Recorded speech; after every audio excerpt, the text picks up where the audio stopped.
para hablar de qué podemos ver el fin de semana, de qué hay esas cosas chéveres que hay en todas las plataformas. Tengo como invitada a Lucía Carballal. Ella es dramaturga y guionista española y es parte del equipo de los escritores de una serie que yo creo que fue reconocida a nivel mundial. Una de esas series que la ves y no puedes dejar de verla, es como una adicción. La serie se llama Vis a Vis. Gracias, Lucía, por estar conmigo hoy. Muchas gracias por invitarme. Quiero que hablemos un poquito de este proyecto. ¿Cómo nace esa idea y cuál es tu papel dentro de ese equipo de guionista? Porque hablábamos un poquito antes de empezar la entrevista que son historias muy poderosas y que detrás de esa historia tan poderosa que vemos tal vez a esos actores en la pantalla, hay siempre un escritor poderoso y un guionista poderoso con muchas emociones poderosas. Entonces, ¿de dónde nace este proyecto? Yo creo que tiene que ver con una idea muy universal.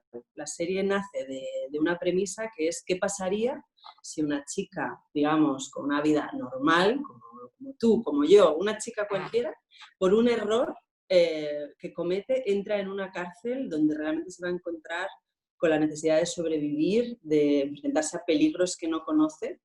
Y yo creo que ahí se produce un punto de vista con el que el espectador se puede identificar y con un montón de emociones y de sensaciones que para nosotros han sido muy importantes para conectar con la audiencia, ¿no? La amistad, la violencia, la necesidad de unirnos a los demás para sobrevivir. Hay una serie de elementos que yo creo que son los que han hecho que la serie haya conectado tanto con el público.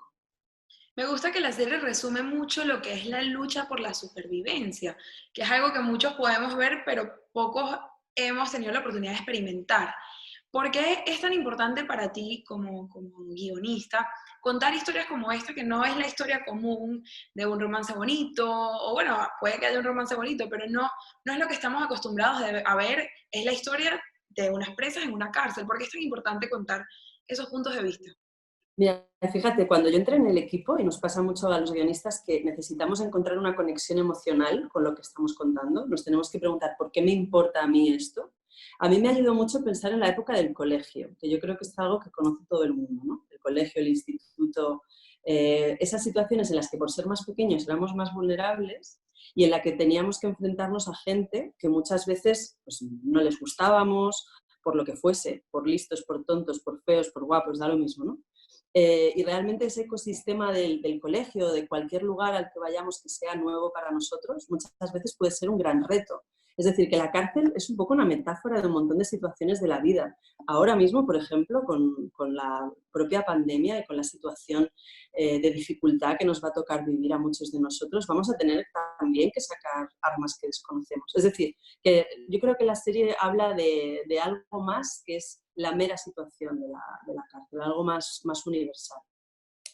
En España hay mucho talento, hay mucho potencial y yo creo que de este lado del mundo estamos muy acostumbrados siempre a ver pues la televisión mexicana, que es muy buena también, pero que en los últimos años yo creo que lo que son las series españolas han arrasado a nivel mundial gracias a plataformas como Netflix. ¿Cómo se logra hablarle a un público mundial? La respuesta a eso es acudir a las emociones que todos compartimos. Y muchas veces hay una idea que es equivocada, muchas veces pensamos que para contar ideas o historias que puedan viajar bien tenemos que renunciar a los elementos locales. Y yo creo que eso es una idea equivocada. Nos hemos dado cuenta de que muchas veces si contamos nuestra realidad, los elementos locales, nuestra manera de hablar, de divertirnos, incluso nuestras propias bromas, etcétera, eso no es un motivo para que la serie no pueda viajar bien, ¿no? Ha pasado con una serie también como La Casa de Papel, que está llena de elementos muy locales y que sin embargo generan una curiosidad. Y creo que la clave es hablar de lo que al final nos preocupa a todos, que es el amor, la muerte, los vínculos personales que tenemos, nuestros miedos, nuestras ambiciones, y cuanto más somos capaces de llegar a esa esencia, más universal es la historia. Y sin duda, claro, el hecho de que podamos viajar más con nuestras historias abre, además de un montón de posibilidades, un contacto precioso con públicos a los que uno nunca pensó que pudiese llegar. Yo a veces recibo mensajes que me vienen de Argentina, de México, de un montón de lugares, y es precioso, ¿no? El ver que algo que has gestado en un lugar concreto, tu oficina en Madrid, ha llegado tan lejos. ¿Sabes qué pasa mucho? Que cuando uno está viendo una serie, uno se enamora o se siente identificada con algún personaje, que uno dice, ay, ese soy yo, ay, esa sería yo, ay, esa es mi vida. Como guionista te pasa, ¿te has relacionado alguna vez cuando estás escribiendo con el miedo que puede sentir alguno de los personajes o con el romance que puede sentir alguno de los personajes? Y si te ha pasado que te sientes muy identificada a uno en Vis a Vis, ¿cuál sería? ¿Cuál sería Lucía en Vis a Vis? Pues, mira, primero te respondo a lo primero que decías, ¿no? Si yo creo, si la gente pudiese asomarse a una sala de guión, se reiría mucho cuando estamos ahí todos escribiendo, porque para escribir las cosas que escribimos tenemos que pasar a veces por los personajes y por los estados emocionales y de repente pues podemos ponernos a reír, nos podemos emocionar, contamos cosas muy personales que nos sirven para entender a los personajes. Es decir, no es un trabajo en absoluto frío, es un trabajo muy, muy bonito y muy, muy personal. Y yo a un personaje, mira, algo curioso, ¿no? Que me preguntabas quién sería yo en Vis a Vis. Yo he disfrutado mucho escribiendo el personaje de Zulema. Creo que a priori es un personaje con el que uno diría, bueno, yo no me identifico con ella, ¿no? Porque representa el mal, es quizá la más alejada a una persona como yo, ¿no?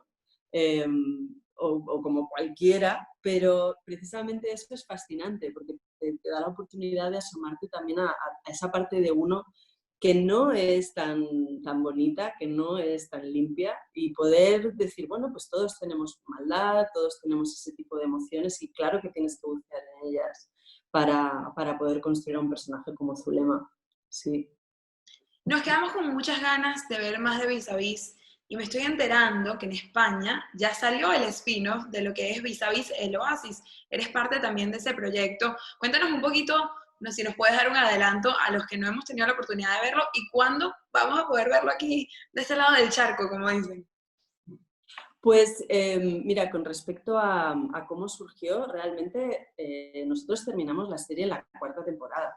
Terminó y hubo un consenso, una sensación de, bueno, este ha sido el final, pero el peso de la marea amarilla, de todo el fandom que realmente nos pedía un cierre para Macarena y para Zulema, realmente reactivó la serie. Vis a Vis es una serie que ha tenido muchas vidas y siempre ha sido la propia audiencia la que la ha resucitado. Entonces, el punto de partida para esta última temporada, que tiene componentes de spin-off, es hacernos la pregunta de cómo sería la vida de las dos protagonistas, Macarena y Zulema, unos años después, una vez han salido de la cárcel.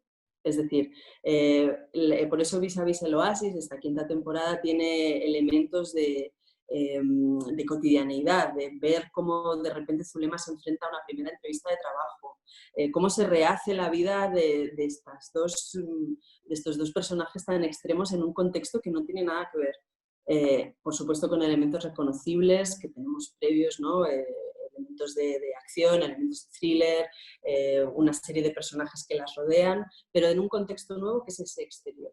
Y con respecto a cuándo se va a poder ver la serie, sinceramente no te lo sé decir ahora mismo. De momento está disponible en Fox, sabemos que posteriormente estará en Netflix y me imagino que a partir de ese momento viajará lo más rápido que se pueda.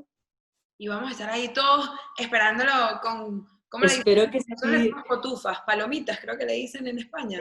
con palomitas. A ver, Vis a Vis el spin-off. Bueno, el Oasis, como un spin-off, una quinta temporada. Muchísimas gracias de verdad por tu tiempo, por tu entrevista y por tu talento, porque de verdad que esas palabras y esos guiones y esas escenas que vemos en la televisión, pues le cambia la vida a muchas personas.